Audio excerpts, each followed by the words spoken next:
In the current landscape of F1, people are divided into two camps. Those who are frustrated by a current streak of insane dominance and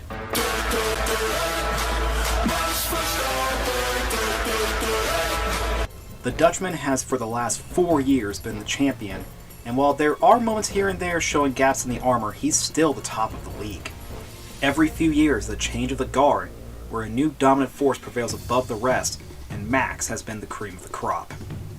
MonsterJam currently has a similar case, except instead of someone from the Netherlands, it's a place that's arguably more foreign to Americans, Iowa.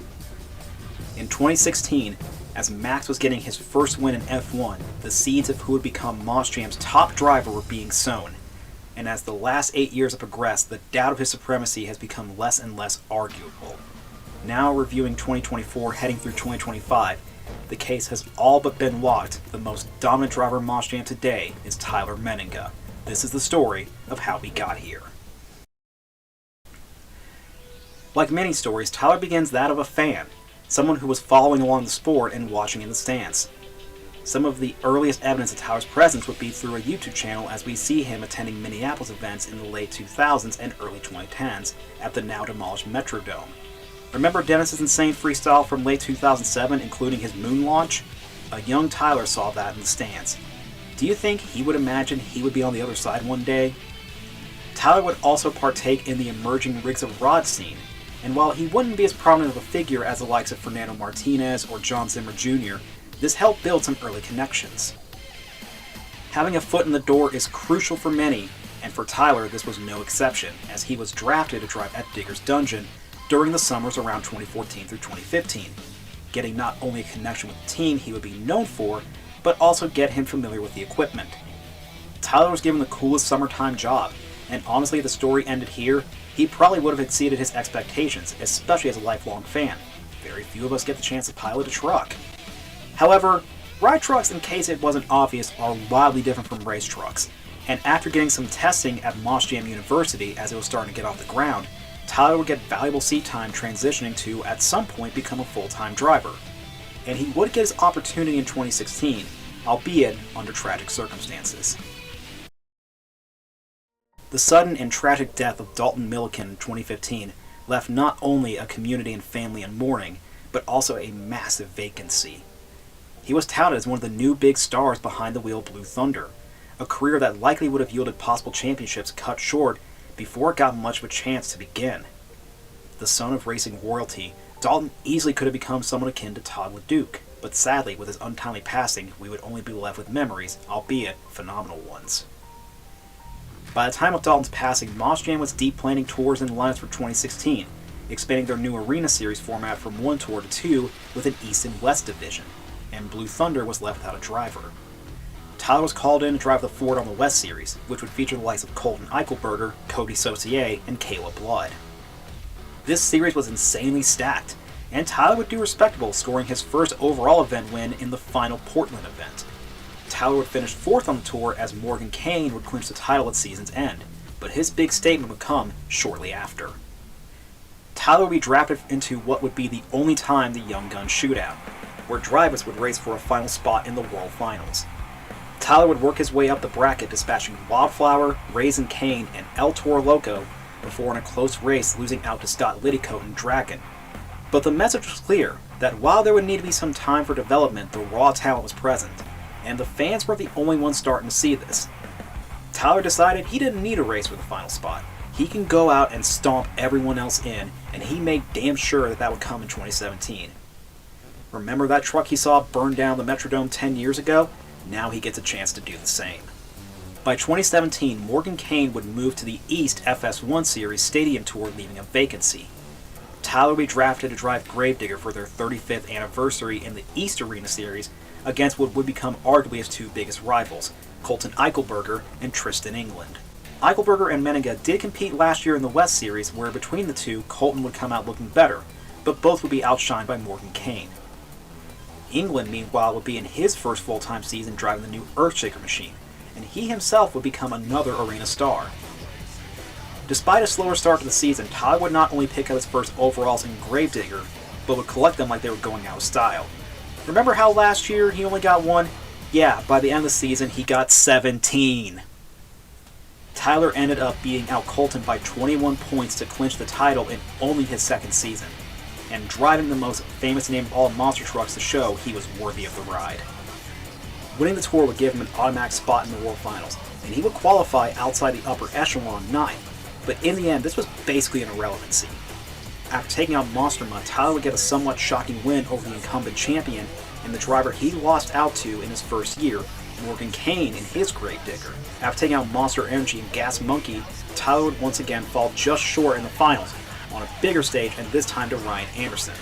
But the improvements were marked, and in a class that included some of the most notable talent seen today, Tyler was standing out from the crowd. I don't know what the antithesis of a sophomore slump is called, but if there was a photo attached, it would be his 2017 performance. For 2018, Tyler would once again be in the arenas facing Colton Eichelberger in what basically was becoming the modern Tom versus Dennis rivalry. Except, instead of beating him by 20 points, he would beat him by over 200. Good God. The math itself was showing how dominant he was becoming. You thought 17 overalls was impressive? Try 26. Seriously, in 2 years he went from scoring a singular overall event to now 26. 65% of the events Tyler entered that year, he won. The remaining 35% was the rest of the competition. The World Finals once again in racing, he would work his way up beating Avenger, Black Pearl, Zombie, and FS1 Cletus, before losing out in the finals again to an Anderson, this time the guy who gave him his foot in the door, Adam. Tyler's runners-up were bordering on Jimmy Creighton levels, and it was starting to place him high on the list of the best to yet to win a title.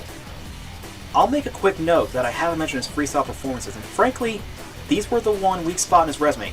For now, let's put a pin in this one. The Creighton comparisons aren't over just yet, as he would finish in the lower to middle pack in his first 2 attempts. To his credit though, transitioning from arenas to stadiums isn't anything easy, especially when we only get one shot a year. 2019 once again would put Tyler against Colton, and again, another dominant season with 21 overalls would put him as a champion, making his 3rd straight successful series championship. At this point, he was exceeding expectations. By this time, he was making his case as the best arena driver out there. People were waiting in anticipation for a possible stadium tour. Tyler would back this up by being the fastest qualifier on the brand new Orlando track, but a loss in the 3rd round to Barry Musauer, 6th in skills and 15th in freestyle, would keep that elusive first title at bay. Tyler would week in and week out lay down stellar performances, but in the marquee event, it still didn't seem to come together. 2019 also included the brand new All-Star Challenge, and despite some solid performances, Tyler would fall short of the titles in any of the 4 competitions. 2020 would once again put Tyler in the arenas, something where people were wondering when he would actually move to stadiums.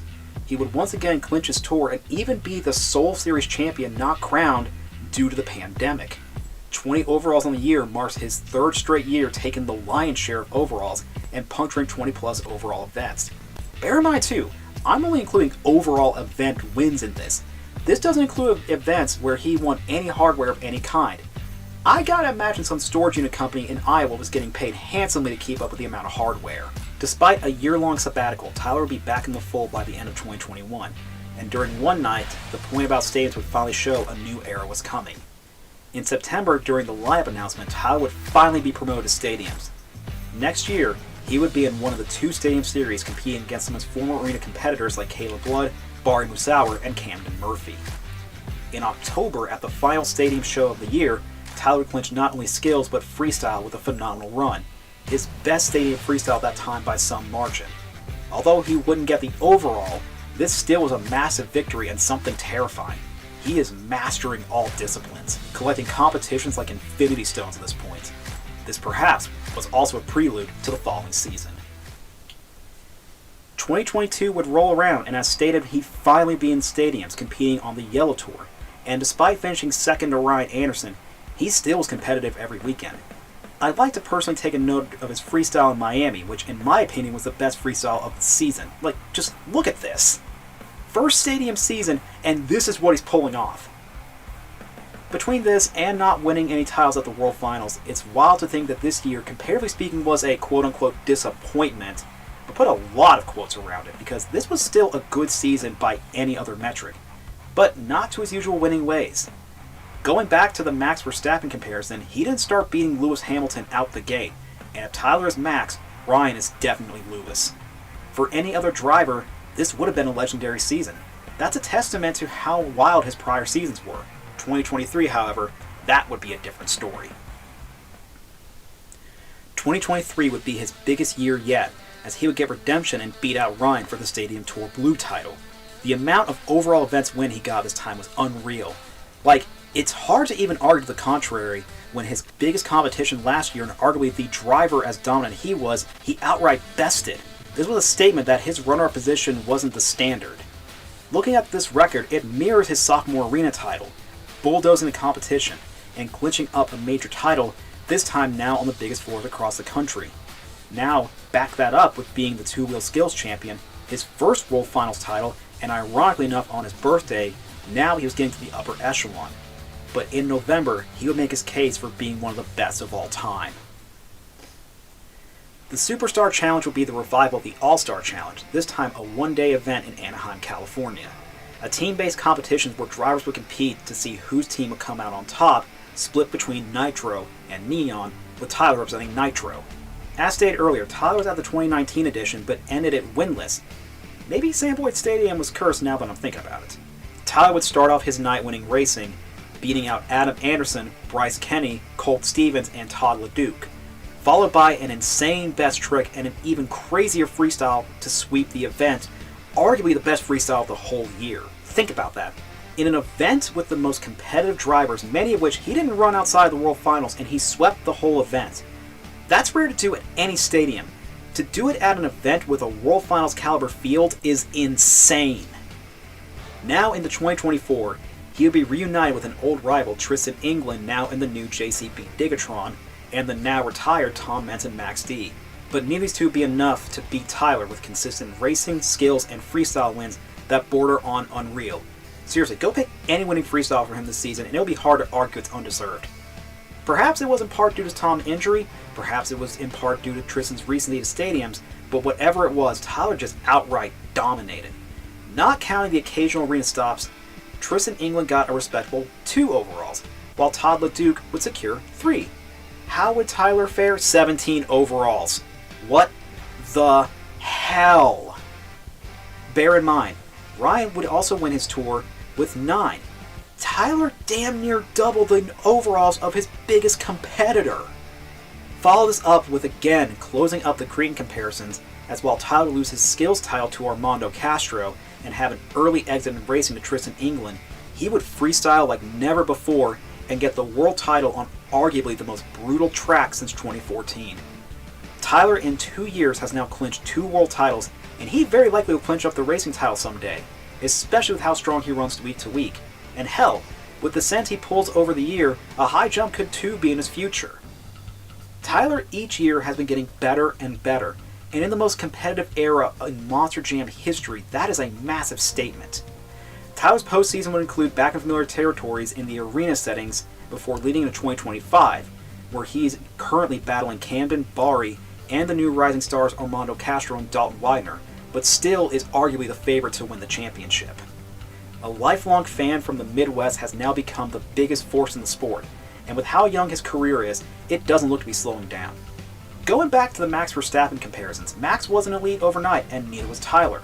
The things that makes both of them exciting and scary is how they seem to find ways to improve on what are already Hall of Fame-worthy careers at a young age. The one thing Tyler has over Max, though, is it's not just about racing for monster trucks. You've got to pull wild stunts to win 2/3 of the competitions, something he has mastered to borderline perfection at this point. You got to have the fans on your side to win these titles. In F1, it doesn't matter if you're the most loved or hated driver. All that matters is that you finish first. But in Monster Jam, in order to be first a lot of times, you have to be loved. Tyler knows that. Be in the venue where he lays down a wild freestyle, and any room to be bitter goes out when you're hollering because he somehow did a backflip moonwalk to sidewalls.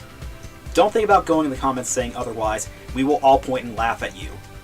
Where his career goes from here is hard to say. The fact he's at the top only 8 years in his career tells everyone there's still more domination to come. Now all he needs is his own theme song. Anyways, I've gone off track, and I'll see you all next time.